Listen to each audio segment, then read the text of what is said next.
నమస్తే. Welcome to Telugu రాజ్యం. నేను శిరీష. దాసరి విజ్ఞాన్ గారు ఉన్నారు. విజ్ఞాన్ గారు నమస్తే. నమస్తే. మంచు ఫ్యామిలీ, పెద్దరాయుడు లాంటి మోహన్ బాబు గారు ఈరోజు సెంటర్ ఆఫ్ అట్రాక్షన్ అయ్యారు. నిన్నటి నుంచి హైదరాబాద్, 2 తెలుగు రాష్ట్రాలు కూడా అసలు ఏం జరుగుతుంది వీళ్ళ ఫ్యామిలీలో అని థింక్ చేస్తూ ఉన్నారు. పోలీస్ స్టేషన్కి వెళ్తున్నారు, కేసులు పెట్టుకుంటున్నారు, బౌన్సర్లను దింపారు. అంత హడావుడి హడావుడి, మీడియా మొత్తం ఫోకస్ చేస్తోంది. అసలు కొంచెం గొడవలు అయితే ఉన్నాయన్న విషయం చాలా మందికి తెలుసు. అసలు నిన్న జరిగిన ఇష్యూకి ఏంటి సార్ ప్రధానంగా టార్గెట్ ఏంటి? ఎందుకు ఒకళ్ళకొకళ్ళు ప్రాణహాని ఉంది, నన్ను చంపుతాడు మనోజ్ అని చెప్పి మోహన్ బాబు గారు పోలీస్ స్టేషన్లో కంప్లైంట్ ఇవ్వడం, తండ్రి తనకి ప్రాణహాని చేస్తాడని మనోజ్ కంప్లైంట్ ఇవ్వటం, మధ్యవర్తులు రావడం, అంటే నలుగురికి చెప్పే మోహన్ బాబు గారు ఈరోజు మరొక వ్యక్తితో దగ్గర కూర్చొని ఆ సమస్యను పరిష్కరించుకునే స్టేజ్కి వెళ్ళడం అనేది ఎలా చూడొచ్చు అంటారు? ఏ ఇంట్లో అయినా గొడవలు ఉంటాయి. ప్రతి ఇంట్లో అన్నదమ్ములు ఉన్నప్పుడు అన్నకి ప్యాంటు నాకు నిక్కరా, వాడికి బైకు నాకు సైకిలా, వాడికేమో అది నాకు ఇదా అనే కంపేర్ చేసుకుంటూ బ్రతికే తమ్ముళ్ళు బోల్డ్ అంతమంది ఉంటారు. ఉంటుంది ప్రతి ఇంట్లో కూడా. అండ్ ఇంకోటి, వాడు ముందు ఫస్ట్ పేరెంట్స్కి ఆ భేదాలు అనేవి ఉండవు.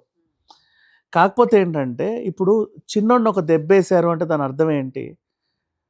నన్ను కొట్టారు కాబట్టి పెద్దోడిని కూడా కొట్టాలనే రూల్లో వీడు బ్రతుకుతాడు.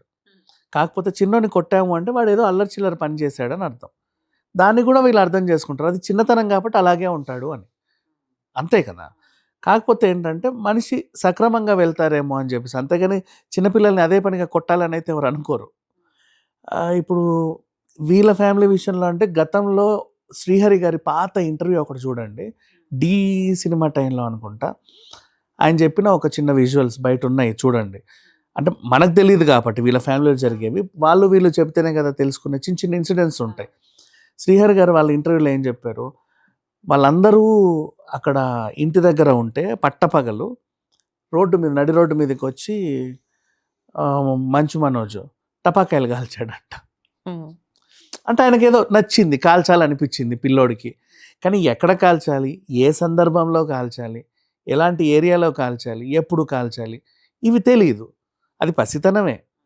కాకపోతే ఇప్పుడు ఏంటి, ఆ టైంలో ఆ టెరిటరీ మొత్తం ఇప్పుడు బాంబు పోయి వచ్చిపోయేవాడికి ఎవడికో తగిలిద్ది, దానివల్ల ఈ పక్కన ఏదన్నా గడ్డో వామో ఉంటే అది తగలబడుద్ది. నెక్స్ట్ సందర్భం లేని ఇష్యూలో పోలీసులు కూడా రావచ్చు, మేబీ అది లా అండ్ ఆర్డర్ సమస్య కూడా అవుతుంది. చుట్టుపక్కల వాళ్ళు కంప్లైంట్ ఇస్తారు, బోల్డ్ అని జరుగుతాయి, ఒక టెరిటరీ డిస్టర్బ్ అవుతుంది. అది డిస్టర్బ్ అయింది కాబట్టి, అంతమందిని డిస్టర్బ్ చేశాడు కాబట్టి దెబ్బేస్తారు పిల్లోడిని. నేను సరదాగా ఏదో టపాకాయలు కాల్చుకుంటే నన్ను కొట్టాడని వీళ్ళు ఫీల్ అవుతారు.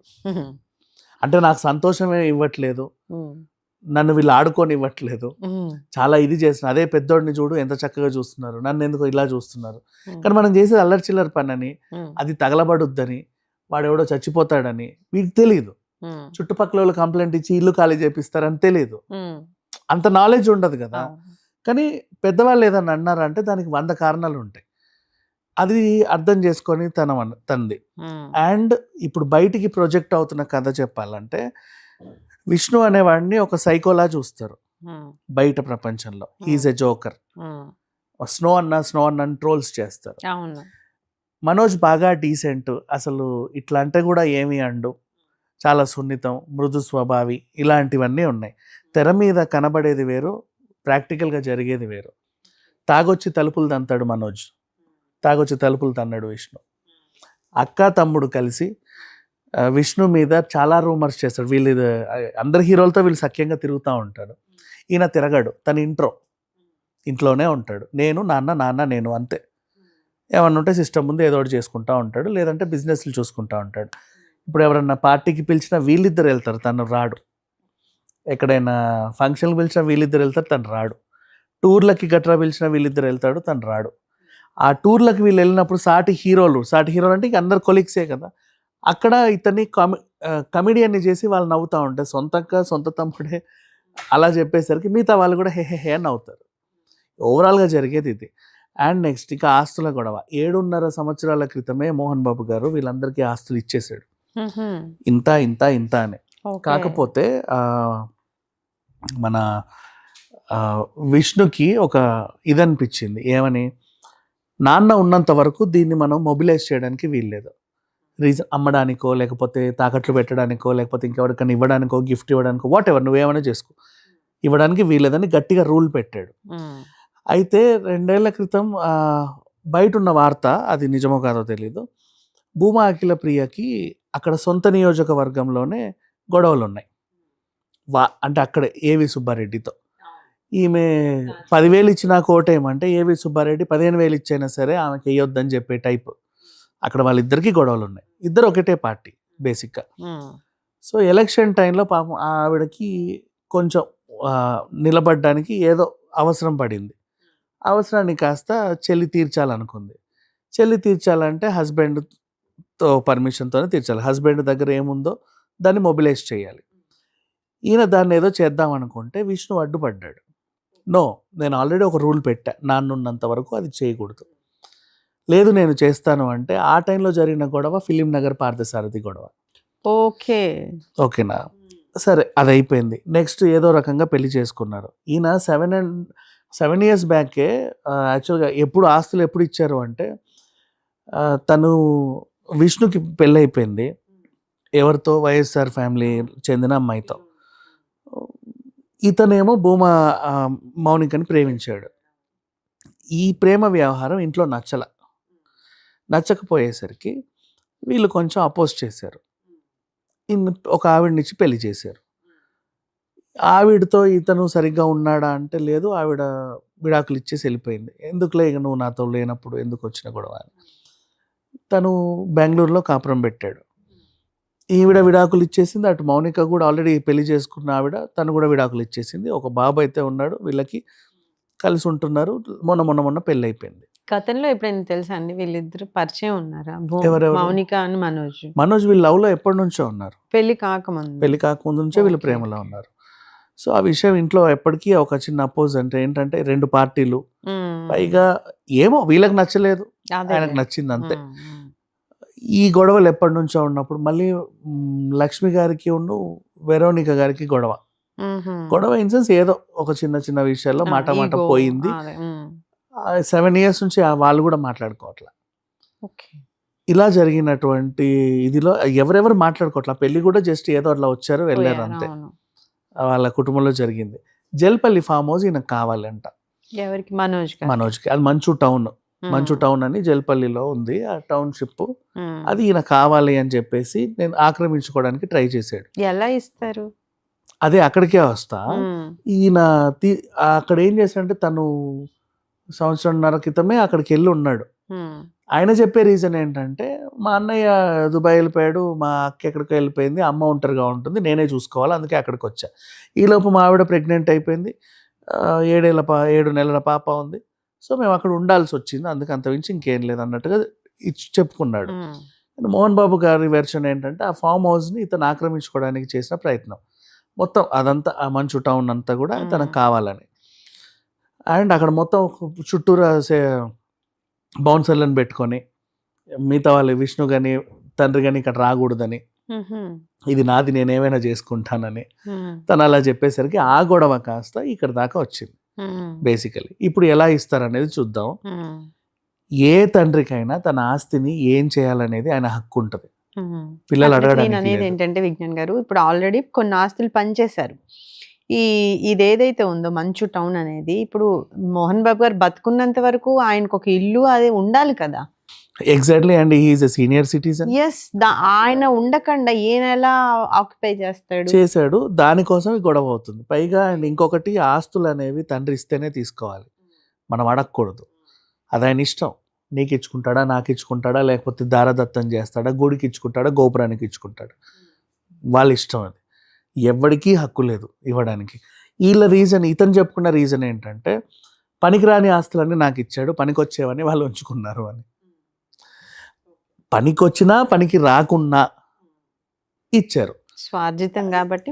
ఇతను ఏమన్నాడు, ఫస్ట్ వైఫ్ పిల్లలకేమో ఉన్నదంతా బాగా కూడబెట్టి, సెకండ్ వైఫ్ కొడుకుని కాబట్టి నాకు కొంచెం ఏదో తక్కువ ఇచ్చారు, లేకపోతే ఇవ్వాల్సింది ఇవ్వలేదు, విలువలేనివి ఇచ్చారు. ఈ టైప్ ఆఫ్ అన్నీ వెళ్తున్నాయి ఓవరాల్గా. సో ఇప్పుడు అసలు విషయానికి వస్తే, ఒకరి మీద ఒకరు కంప్లైంట్ చేసుకున్నారు. ఆయన లాస్ట్ మూమెంట్ యాక్చువల్గా గుర్తు తెలియని వ్యక్తులు నా మీద దాడి చేశారని కంప్లైంట్ ఇచ్చాడు. బేసిక్గా పోలీసులు ఆ విషయంలో దర్యాప్తు చేస్తున్నారు. అండ్ ఇంకో తప్పు ఏం చేశాడు అంటే ఎంబీయూ యూనివర్సిటీలో అక్రమాలు జరుగుతున్నాయి, నా పేరెంట్స్ని రెచ్చగొట్టాడు. తప్పు కదా అది. ఇప్పుడు నీ ఇంట్లో గొడవలు ఉన్నాయి కరెక్టే, బయట వాళ్ళందరినీ నీ ఇంట్లో బ్యాడ్ చేయడం నిజంగా తప్పు. ఇప్పుడు ఇంకోటి వచ్చి నేను అడిగితే ఏమన్నా అనుకోవాలి కానీ కానీ బయటకి ఎలా పోర్ట్రే అవుతుందంటే ఈ ఇష్యూ ఏదైతే యాక్చువల్గా ప్రాపర్టీ ఏదైతే మంచి బిజినెస్ ప్రాపర్టీ ఏదైతే ఉందో ఈ యూనివర్సిటీకి సంబంధించి దాంట్లో వచ్చే డబ్బులన్నీ విష్ణువే తీసుకుంటున్నాడు. At the same time Mohan Babu garu సినిమాలు నిర్మిస్తున్నారు. మనోజ్కి మాత్రం ఏమీ ఇవ్వట్లేదు దాంట్లో వాటాలు. ఆ డబ్బుల్లో నాకు కూడా కావాలి, ఆ యూనివర్సిటీ కూడా నాకు కావాలి అనే విషయాన్ని అతను వెళ్ళి అడుగుతున్నాడు అనే విషయం వస్తుంది. విషయం ఏంటంటే ఒక బసవతారకం ఎలాగో నందమూరి కుటుంబానికి, చిరంజీవి కుటుంబానికి ఒక బ్లడ్ బ్యాంక్ ఎలాగో వీళ్ళ కుటుంబానికి కూడా శ్రీ విద్యానికేతన్ అలాంటి ఇట్స్ ఎ చారిటీ ట్రస్ట్. అది 25% ఉచిత ఎడ్యుకేషన్ ఉంది దాంట్లో. ఆ డబ్బులన్నీ తీసుకొని వీళ్ళేం తినట్లా, చెప్తున్నారు. అలా ఆయన చెప్తున్నాడు. అలా చెప్పేసి సొంత ఇంట్లోనే వీళ్ళలా చెప్పేసరికి బయట వాళ్ళు ఏమనుకుంటారు. అండ్ పేరెంట్స్ దగ్గర దోచుకుంటున్నారు. ఇప్పుడు ఒక స్కూల్ గురించి బిజినెస్ ప్రాక్టికల్గా చెప్తా. స్కూలోడు నా బస్సే ఎక్కాలి అని ఒక రూల్ పెడతాడు. బయటోడికి అది నచ్చదు, దోచుకుంటున్నారు అంటారు. బట్ అది దోచుకోవడం కాదు.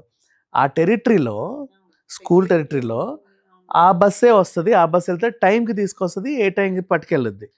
మీరు మిగతా బైకులు కార్లు అన్నీ వేసుకొచ్చేసరికి అక్కడ ఒక గందరగోళం ఉంటుంది. సో నీట్గా వాళ్ళు మా బస్సే ఎక్కాలి అని చెప్తారు. అంటే అందరూ ఈక్వల్గా ఉండాలని. ఇప్పుడు ఒకడేమో ఆటోలో దిగుతాడు, ఒకడేమో రిచ్ బీవైడీలో దిగుతాడు, ఇంకోడేమో హెలికాప్టర్లో దిగుతాడు. అలా ఉండొద్దు, అందరూ ఈక్వల్ అని చెప్పడానికి. నెక్స్ట్ యూనిఫామ్ మా దగ్గరే కొనాలి అంటారు, బయట కొనొద్దు అంటారు. ఆ సేమ్ కలరే కదా మేము కొంటామని వీళ్ళు అనుకుంటారు. But nothing like that. Reason ఏంటంటే నువ్వు ఒకసారి వేరే స్కూల్స్లో బయట నుంచి కొనే యూనిఫామ్స్ చూడు, రెడ్ కలర్ కింద వైట్ కలర్ పైన వేసుకోవాలనే ఉంటుంది. కనీసం ఒక 100 షేడ్స్ రెడ్ కనిపిస్తుంది నీకు. ఒక్కొక్కటిది ఒక్కో రంగు ఉంటుంది, రెడ్డే చూడ్డానికి. ఒకటిదేమో లైట్ షేడ్ ఉంటుంది, ఒకటి డార్క్ షేడ్ ఉంటుంది, ఒకటిదేమో షిమ్మర్ ఉంటుంది, ఒకటి ఇంకేదో ఉంటుంది. మళ్ళీ వైట్ షర్ట్, ఒకటి పాలిస్టర్ వేస్తాడు, ఒకటి కాటన్ వేస్తాడు, ఒకటి 2 జేబులు కుట్టించుకుంటాడు, ఒక జేబే కుట్టించుకుంటాడు. రకరకాలుగా ఉంటాయి. అలాంటి వింతలు ఉండొద్దు, అందరు ఈక్వల్గా ఉండాలని ఇక్కడే కొని జావండి అని చెప్తారు. వాడు ఒకటే తాను తెస్తాడు. స్టూడెంట్స్ అందరికీ అలా కనిపిస్తుంది. స్కూల్ రూల్స్ అవి.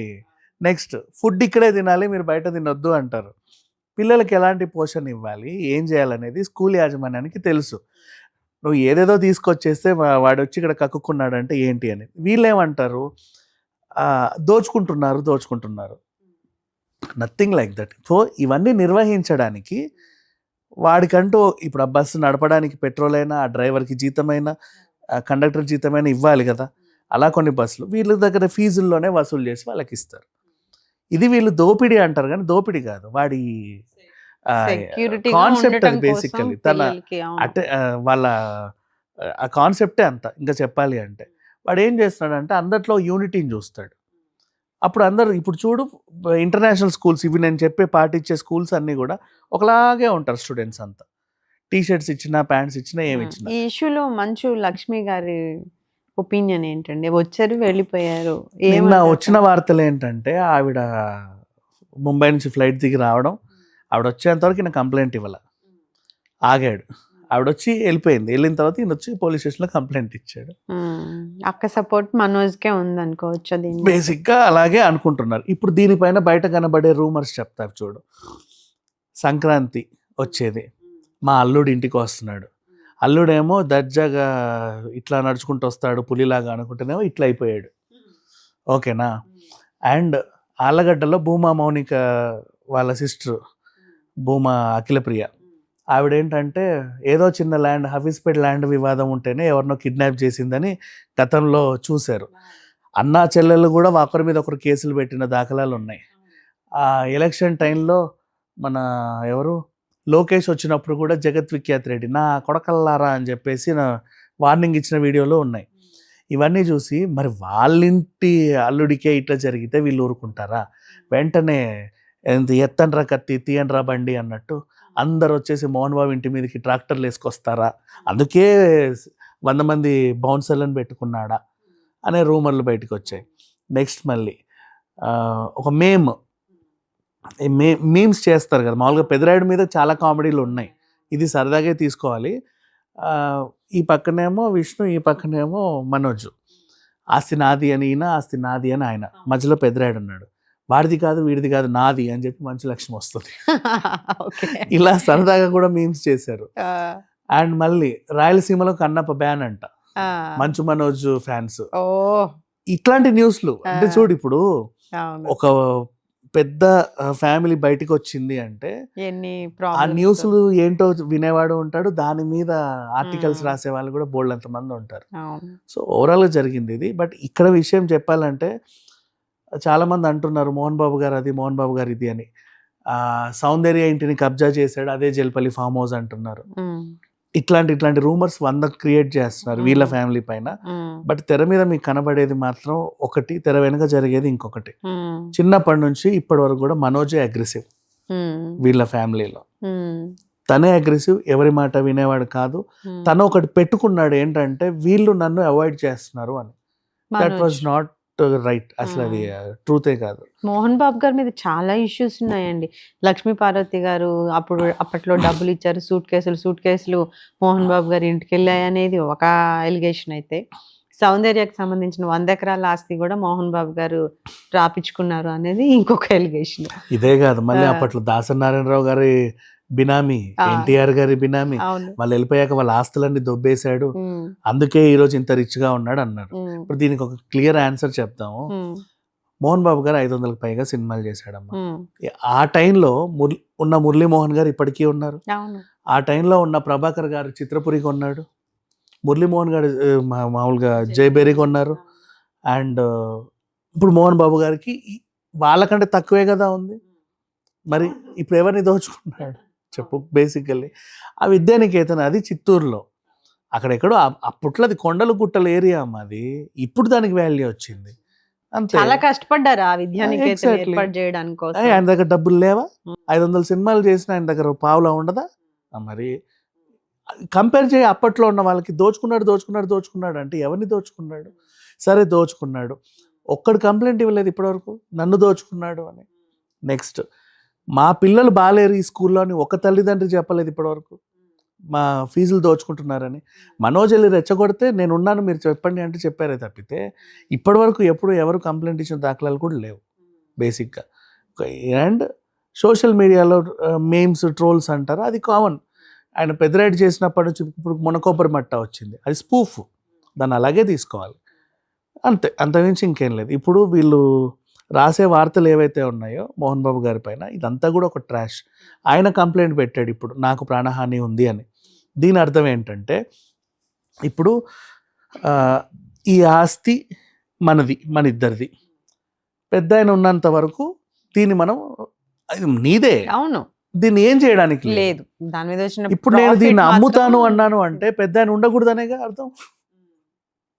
ఇండైరెక్ట్గా చూడు, ఆయన ఉన్నంత కాలం దీన్ని ఏం చెయ్యొద్దు, నేను దానికి ఒప్పుకోవట్లేదు అంటే ఆయన ఉండొద్దనే కదా, అది ప్రాణహాని.